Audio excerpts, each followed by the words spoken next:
E termina amanhã uma das maiores competições de tênis realizada em todo o estado, a segunda Copa Corin de Tênis. O evento, realizado pela Corin, distribuidora de produtos orgânicos e naturais, reuniu mais de 200 atletas e está sendo um sucesso. A proposta da empresa é aliar a alimentação saudável ao incentivo à prática de atividades físicas, uma combinação que deu super certo.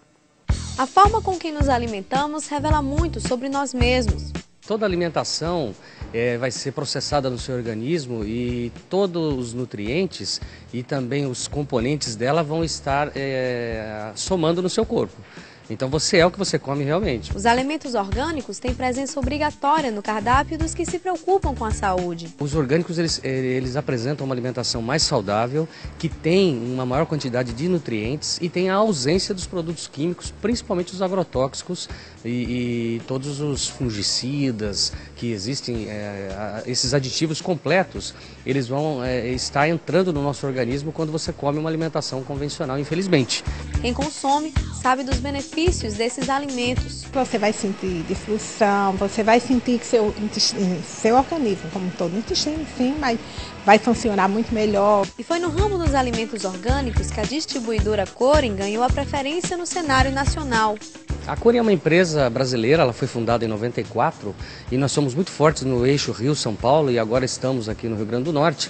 E o nosso principal produto é um frango criado naturalmente, um frango livre de qualquer aditivo químico e principalmente antibióticos. Mas não é só a alimentação saudável que garante uma melhor qualidade de vida. A prática de atividades físicas também é fundamental para ter saúde. E foi com o objetivo de unir esses hábitos saudáveis que está sendo realizada a segunda Copa Corin de Tênis. É um torneio estadual, né, que reúne todos os clubes da capital. Tem tenistas até de Mossoró jogando também aqui, né? Então é o maior torneio que a Federação Potiguar de Tênis realiza no ano. Essa Copa, né? Uma Copa bastante prestigiada pelos tenistas, está aí o grande número de inscritos. O tênis é uma das atividades mais completas que existe. Além de auxiliar a perda de peso, o esporte exige um grande esforço das pernas para se locomover, do abdômen para a sustentação e dos braços, ombros e costas para os movimentos com a raquete. Júlio César pratica tênis há 8 anos.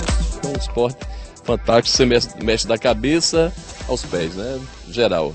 Douglas tem 13 anos. Na sua casa, a prática do tênis tomou conta de toda a família. Meu irmão, minha mãe, meu pai, todo mundo joga tênis. É um esporte muito legal, tanto pelo exercício, tanto pela diversão. A segunda Copa Corin de Tênis é também uma forma de incentivar o esporte aqui no estado. É muito bom para o tênis uma Copa como essa, porque além de trazer tenistas de outros cantos, também traz incentiva o próprio tenista a continuar jogando. Parabéns a todos pela organização da segunda Copa Corin de Tênis. E olha só, Empório do Orgânico, a loja da fábrica da Corin, fica na Avenida Hermes da Fonseca Tirol, ali ao lado do Aeroclube. O telefone é o 3344-3040. Você pode obter outras informações e conhecer todos os produtos disponíveis na loja através do site www.emporiodorganico.com.br.